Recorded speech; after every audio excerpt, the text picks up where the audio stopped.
Greetings, Darklings, from across the interweb. It is once again I, the Duchess, Precious Ken, here for the Sounds and Shadows podcast. And as always, I have an exciting guest. But before we get to that, I did want to give a shout out to something that we had as Song of the Day today, which was just boom, mind-blowing. Crying Vessel put out a new video on Cleopatra that was a lyric video, and it was amazing. Like, I've been a huge Crying Vessel fan forever, and this was such a bold change in direction from the glam, dark, wave kind of sound that a lot of times Slade does into what I can only describe as Enigma meets Coil, with a terrifying music video that was basically a short film for a horror movie. Everybody needs to go check that out. It's on the page in the group right now, so check that out. But I am very excited to have with me here the entire band of, and I'll probably butcher this, Hem Netjer, from Vancouver, British Columbia. And I have Raven, David, and Jesse all with me. Hello, how are you doing? Hello. Hello. Wonderful. Thanks for having us, Ken. No, it's a real pleasure. We've had you guys as Song of the Day before for the new video that you've had. Yes, thank you. Thank you very much. Yeah, to hear and talk. Just a very, again, unique and cool sound. And who was it? We had Manticore Kiss on before, that's also in there. So is there just a really cool, like, death rock folk scene in Vancouver? And well, well, there's a few of us, it's one of the first thems. We have a long history of great industrial artists. Yeah, that's true. Plus always folky on the West Coast. Yeah, you live inside the forest. It's really easy to to get into that folk vibe a little bit. Friends together, go out and start a bonfire in the middle of the woods and just summon up some spirits and see what happens. No, I get it. That's what I did that last weekend. What y'all talking about? It's my Saturday night. It seems like the thing to do on a Saturday night. Yeah, exactly. Yeah. Let me start out. Why don't you guys go down the line, introduce yourselves, say what it is that you do in the band. All right, Jesse. Okay, thank you. Thank you, Ken. Thank you for having us on here. It's, we've been looking forward to this. My name is Jesse Ellytt, and I'm a throat singer. I recently started maybe a couple years ago, and maybe about 3 years ago. And then a year and a half ago, I found Rissy and David, and they were making some really good music. So I wanted to join a band. And they said, "Hey, we could use a throat singer." Okay. And the day before we were recording our first EP, we met for the first time because everything was done online right during the pandemic. Yeah, sure. Pandemic project. Yeah. So this is all new. It's been 2 years. I wonder if it's going to be like Valentine's babies, or something that people right. Like, bands that started that never met each other in the pandemic will be a thing we'll talk about 9 years from now or something. It's like living history right now. Yeah. But yeah, as Jesse said, I'm Raven Rissy. I've had this idea for this project for quite a while. It was started about year 3 of my university degree in archaeology, Egyptology, art history. When I was reading some ancient Egyptian and Mesopotamian texts for a class.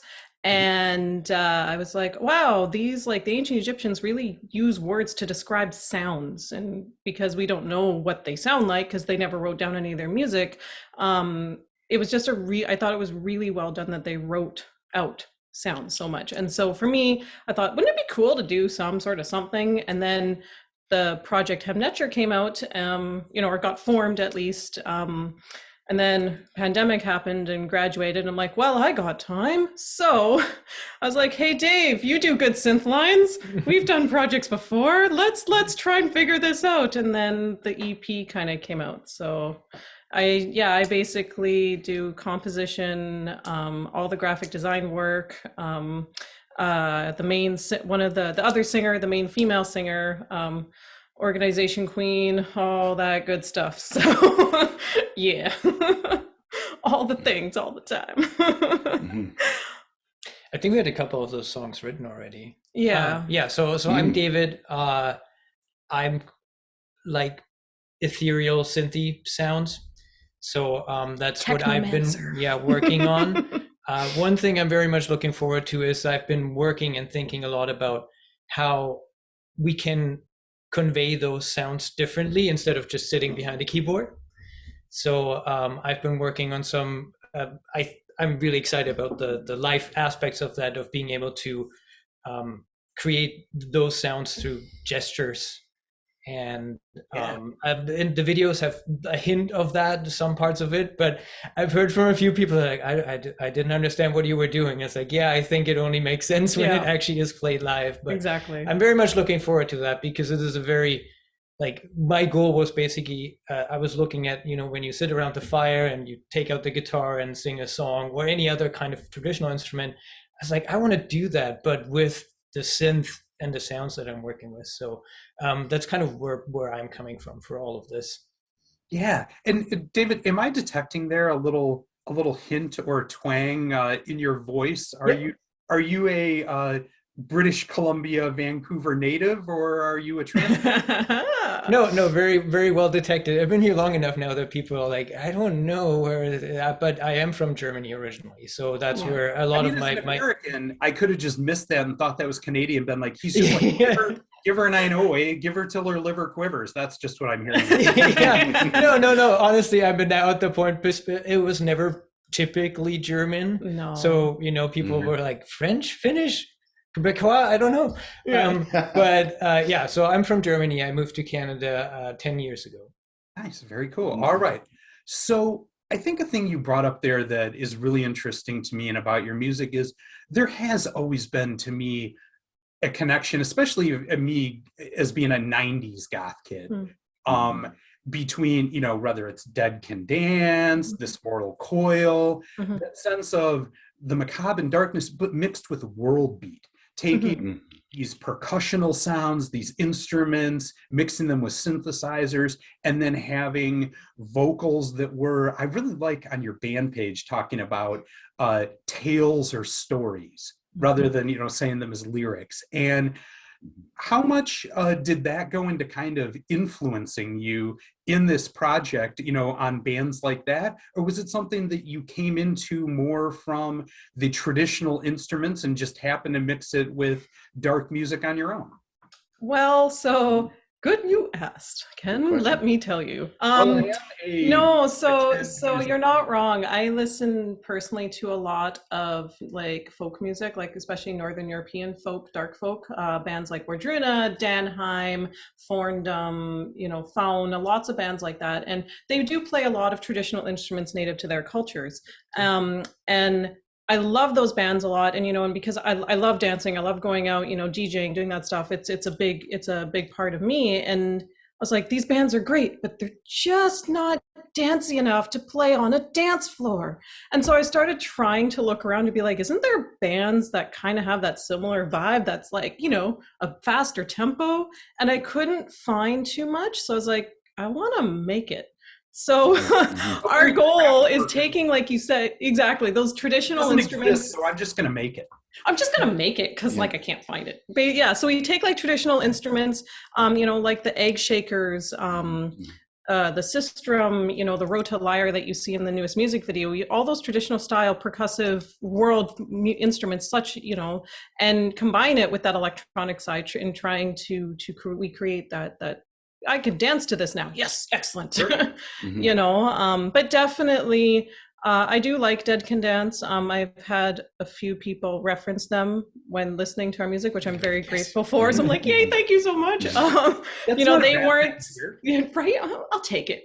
They weren't really like a band specifically I was thinking about when writing this stuff, but it just kind of happened like that. So it was kind of a fun coincidence in that sense. But we were talking about that on the Sounds Show music group, like last week or the week before, but just that sometimes you hear this, if you're an industrial band at all, people like, oh, you remind me of Nine Inch Nails. And yeah, that's hard for people to hear. But at the same time, people are just relating to the closest thing to them. You know what I mean? And exactly. And as a music reviewer, I do that all the time where maybe I have the nuance to, maybe compare you to something else. But if I say that, nobody else is going to get it. But if I say Dead Can Dance, now they're going to give you a listen. And exactly. take that for the compliment that it is. Absolutely.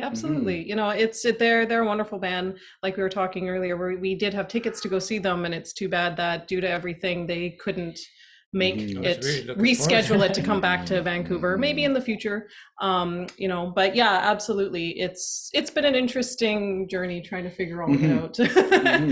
What works, what doesn't work. It's been a lot of like, well, I like this element, but they don't mesh well. So how do we back to the drawing board to mesh these two together? So it's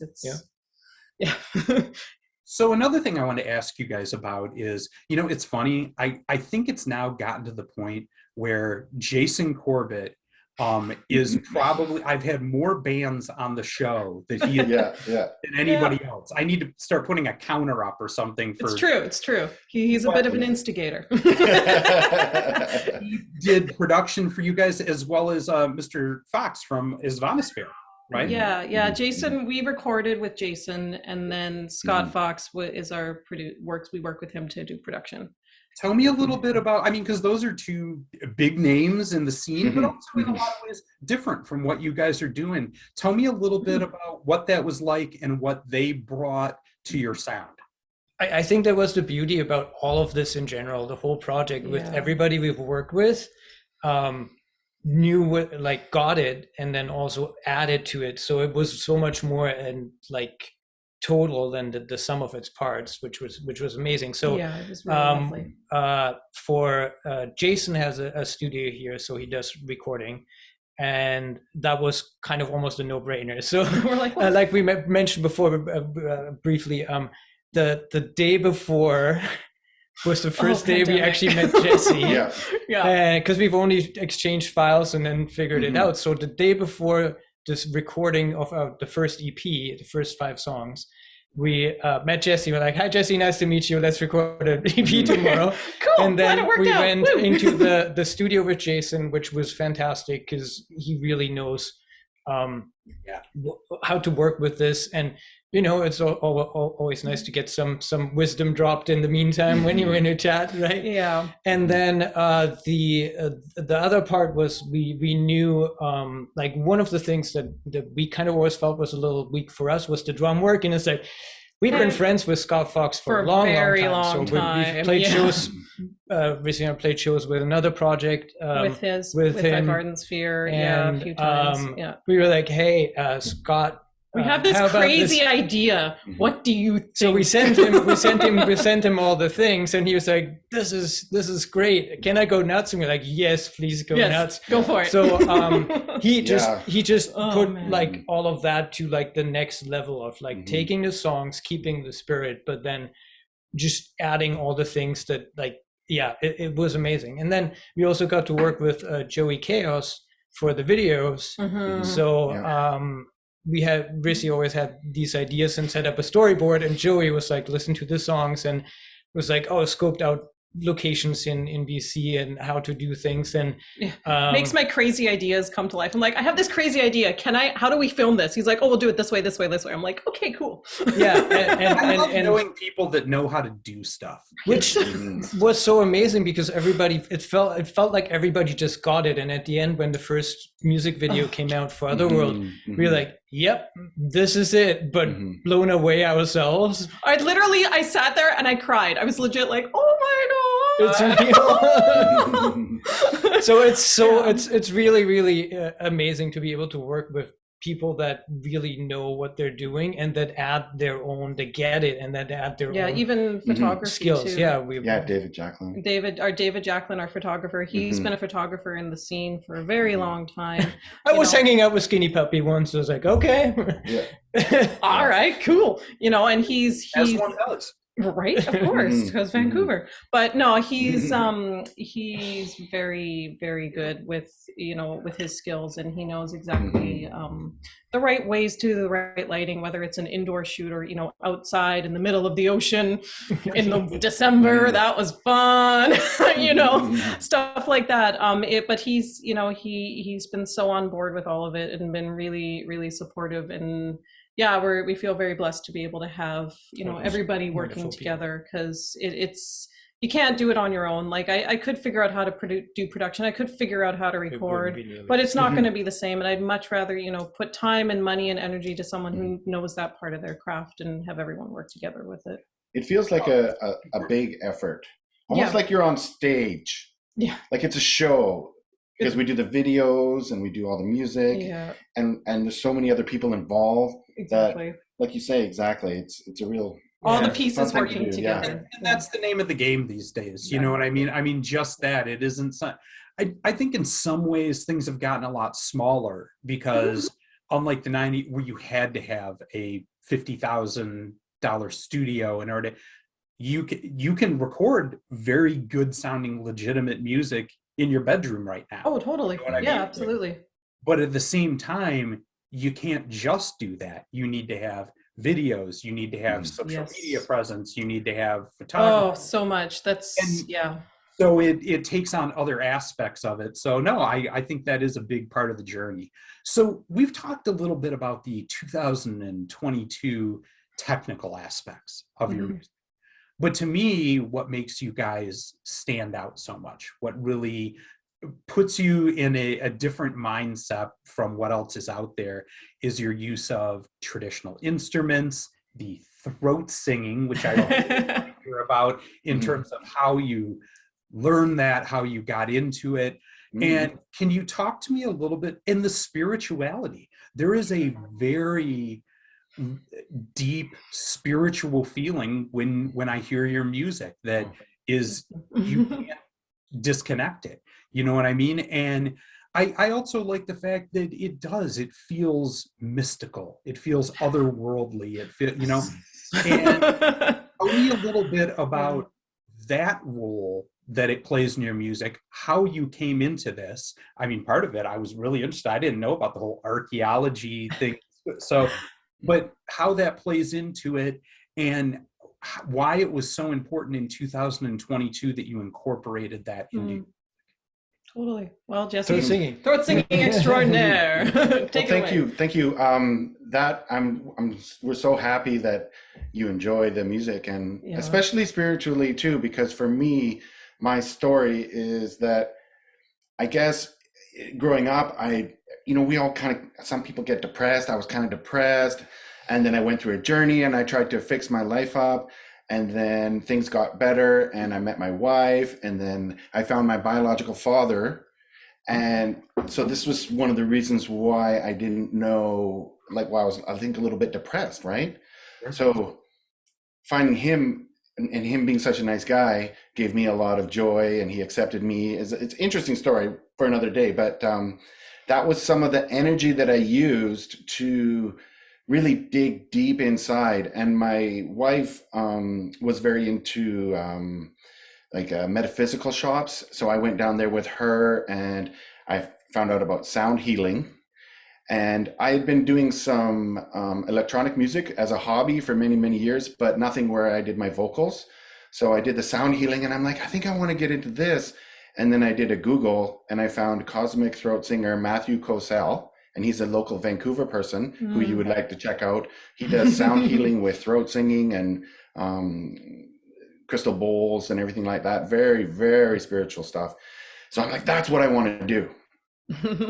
And I could do it because all the time that I was depressed during my, young adulthood, I still had to work. So I learned roofing, and roofing taught me a lot of skills. And through the mind over matter kind of attitude, I felt confident enough to tackle throat singing. So yeah, throat singing is actually very hard, but everybody can do it. You just have to learn the tricks, learn the techniques, and go for it. Nice. No, our that's official okay. band We're a manager. very cat-friendly show. I'm actually surprised that nobody's come in here because all my cats want to come up and be a part of the videos. Usually we'll get at least one. Yeah, he Right. always likes to join the If conversation. you hear meowing and whining, it's the cat. So who is that? That is Matthew, the Void Cat. I'm band manager. He's our unofficial band manager. Yep. Nice. He's always that. a critic of our music. Yep.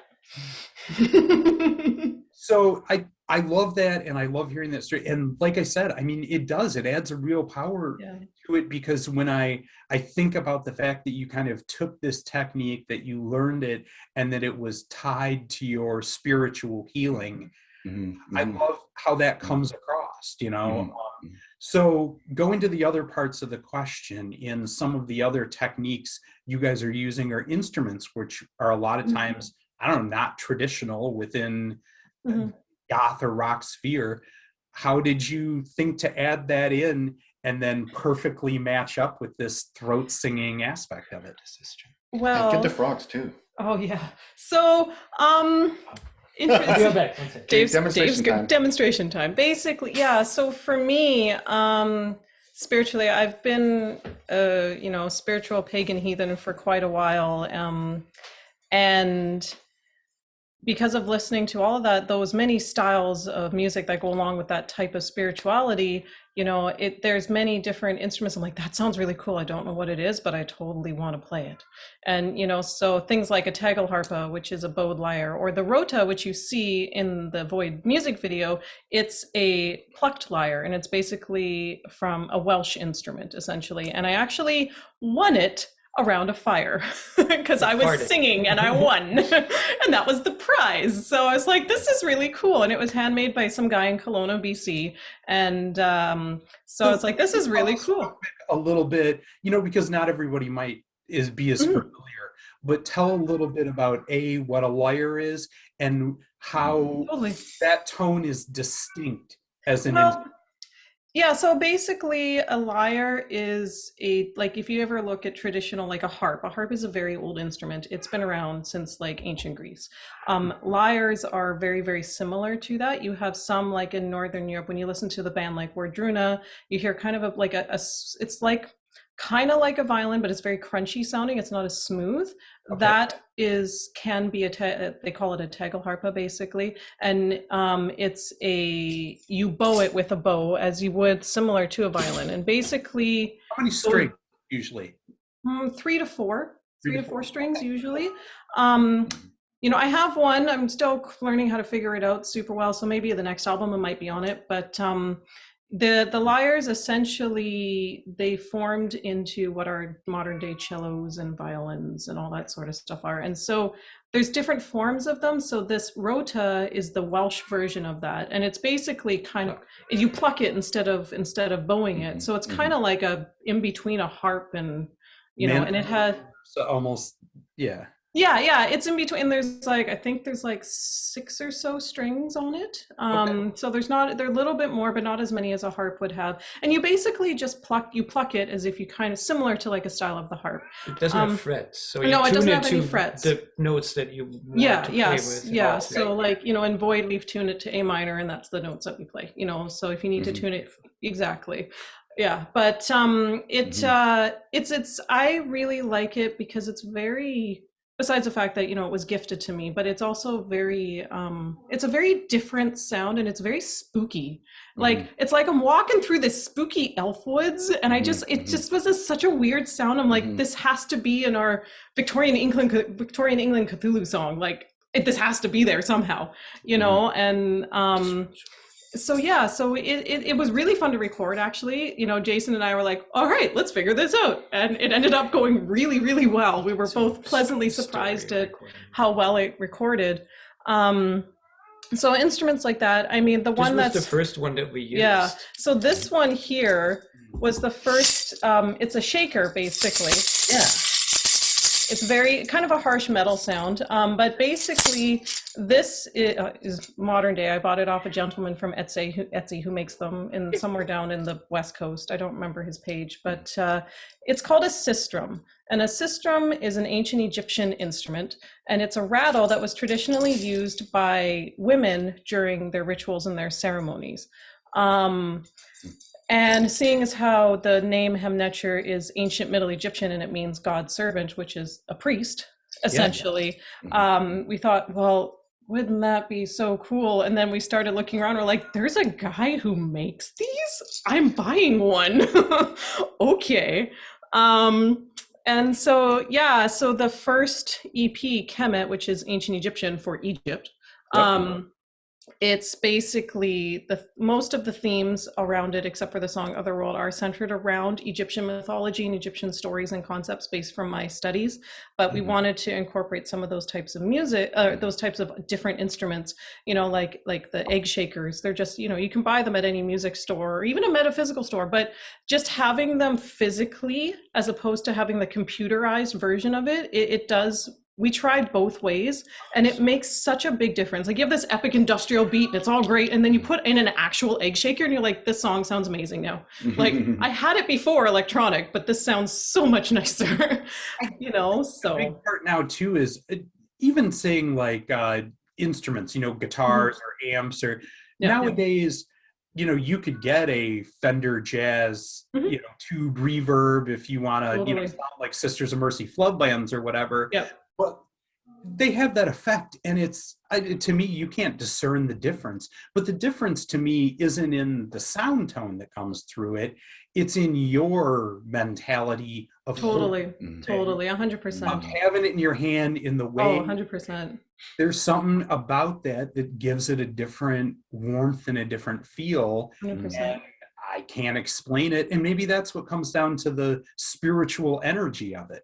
It does. Yeah. Having the shaker, having that wand, with the rattle in your head. There's just something about it. Exactly. And that's why, for us, like, we're really excited and, hoping that pandemic doesn't shut everything down again, because the live element of what this project is, you don't, that we're really happy with the recordings. Everything's great. The new album we're working on is amazing. The recordings are awesome, but there's still that element live that we want to show, because there's more of that in the band when we do it live, compared to what you can get across just listening to it on the screen, from a screen, right? And so you're right, like even like what Dave was talking about with, having his hand gestures now playing the synths and not even using a keyboard anymore, like that. That in and of itself is just. Plus, it looks like magic when you're using, it really does.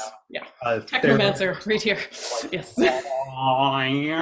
It's going to be the balance of finding the balance of making it not too theatrical. The only other thing I was going to add here too is like only the first EP was Egypt themed. I think we're trying to, because we all have like different paths that we follow, I guess, to not have it very specific to, it's not like Norse or Egypt or anything. Like it's more a sense conveying the idea. Gnosticism. And letting, exactly. History or faith. Tell them about the theme of the new album that we're working on. Oh, that's true. The different elements and first CD. That's true. First single. So basically, that's a good point, Jesse. So basically, like Dave's saying, it's more.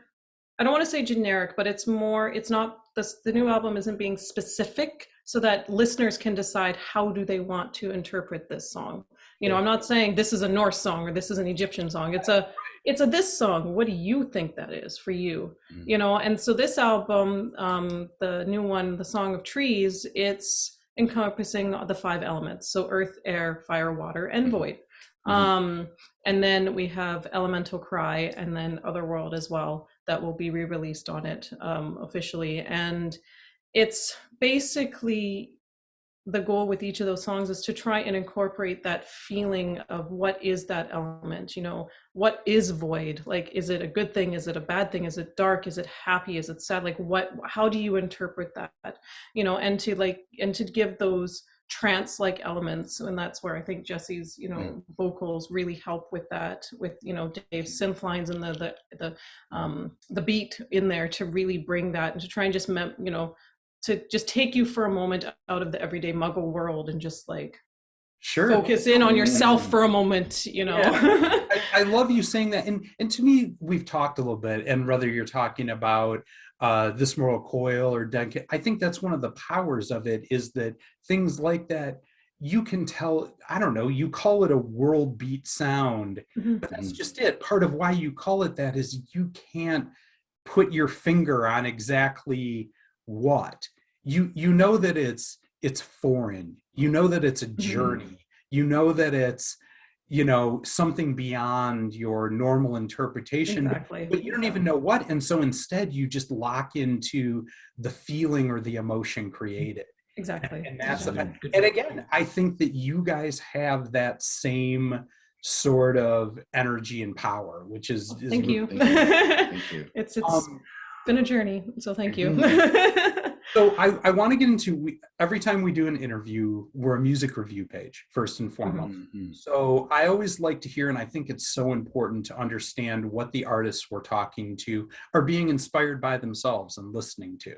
So if you want to go down the line again, and maybe each of you give a shout out to something that you're being inspired by in the modern scene. Okay, I did the first one, as I said, was going to be easy. But Ivardensphere actually just put out a new album. Yes. And featuring Jesse. Jesse Really? is on there as well. well. You're right. That's awesome, man. Yeah. And I have listened to Ivardensphere for a long time, which is makes it even more amazing to work with somebody you look up to and was like, hey, this is cool stuff. And you're like, my heart.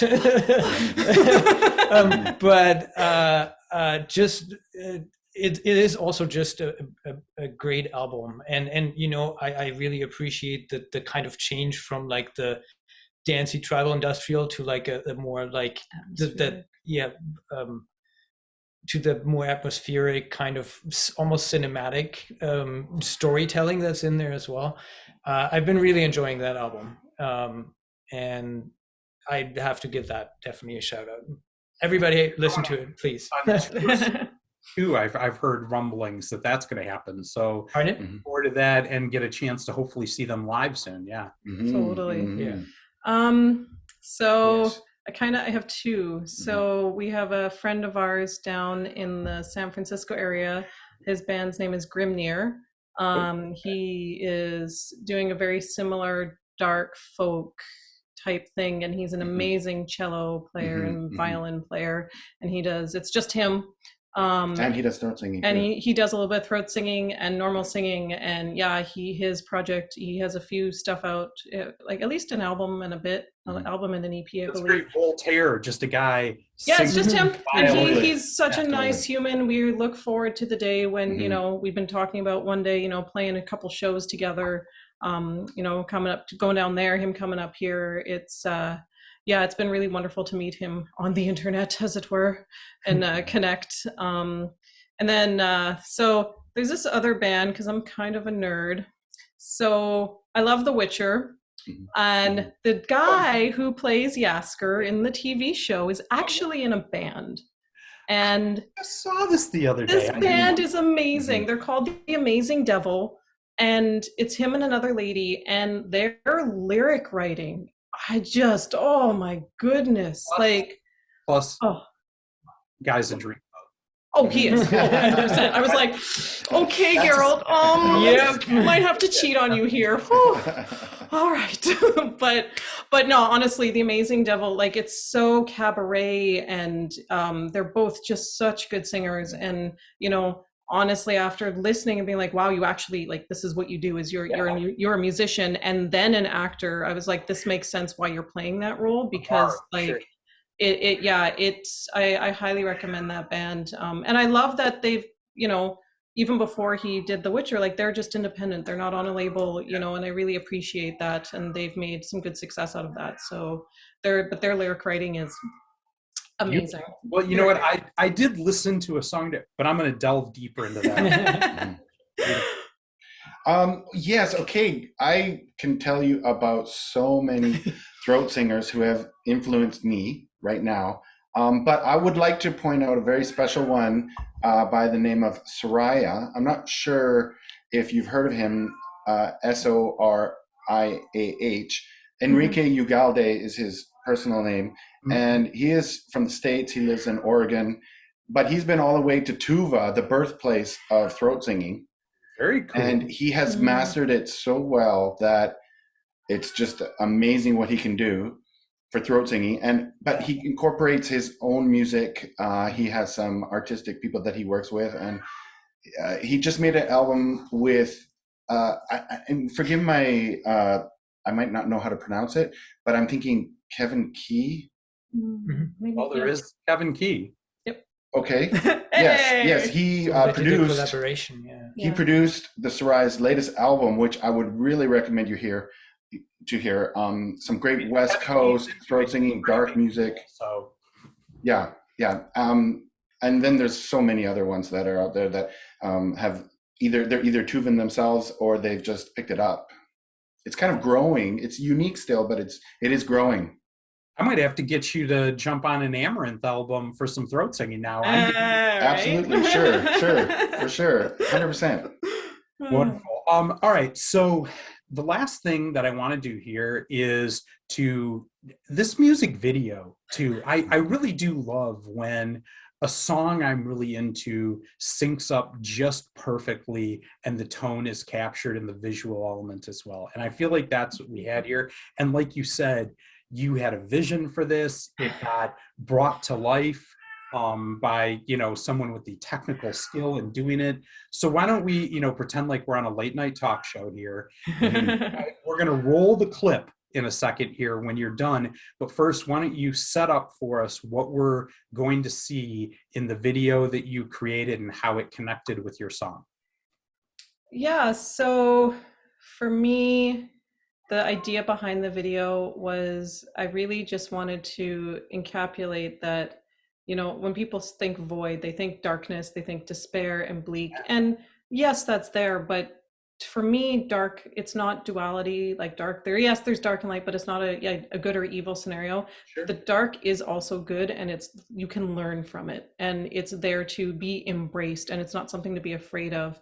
And so for the video, I just wanted to really just encapture, those elements, and just to sit for a moment and think about yourself and what are those things inside you that you need to work on, or that you need to acknowledge that you're like, oh, maybe this, those type of inner demons or your inner shadow work or whatever terminology you want to use. And so for the video, it was trying to incorporate that as well. I always list whenever I heard it was our crazy Cthulhu Victorian England song. So don't know why, but I figured we'll have a little bit of that element too, just to, be a little bit fun and spoopy. And especially Dave playing the lantern was great. I say that, and I think that there is something to be said for when you think of a void. To me, there is something internalized about it. Yeah. A lot of people think of, the famous quotes of staring into the void. Yeah. When I think of it, staring into the void, it's looking into the darkest places of yourself and trying to learn something internally about that. So I love that connection. Did either of you have anything to add in terms of the video or what the vision was that you were trying to portray with the song and the video, The Void? I think it turned out exactly the way I was envisioning it, and I was happy that I got to play the lantern. Yeah. So that is definitely an important part, but also that it was a rather simple shoot, as in it wasn't a lot of work, but that is the beauty of, I think, creative projects sometimes when they come together in a way when you're like, okay, that kind of worked, and it wasn't, it just fit. Didn't forced. It just worked. It wasn't forced.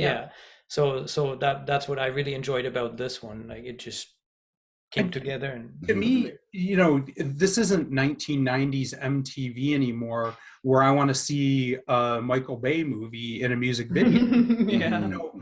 The power of a very intimate, lighting and tightly shot that feels like a conversation or art piece that I'm viewing with your song.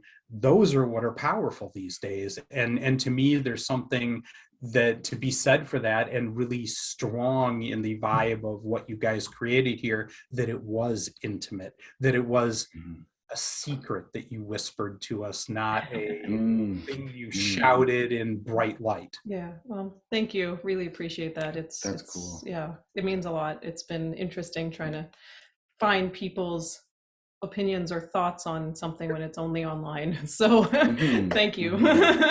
I would just like to add that when Rissy gave the song to me, and that's usually how we work, is they'll come up with the story, the song, the music, and quite nearly 75% finished, and then I will listen to it and absorb how I feel about it, and just kind of try to play along. And with Void, I knew, and the way she explained it to me, it's different. It's almost very serious. It's really reflective, self-reflective, and I just wanted to do something that was almost more ritual. Yeah. In my throat singing, very like long breaths, not about the musicianship and showing off what I could do, but just focusing on breathing. To go that deep into the place, almost like method acting with your singing, you know? No, that's very cool. Yeah. Awesome. Well, this has been great talking with you guys. I'm very excited. I'm excited to see what comes next for you. This is something I can't wait to share. Hem Netjer. Netjer. I'm terrible with it. It's all good. No, it's funny. My partner Rachel, like you, does archaeology, does language, so good with all of that, and I am not. But the song is called Void, and we're going to see the video now. For all of you out there in interweb land, keep it dark, y'all.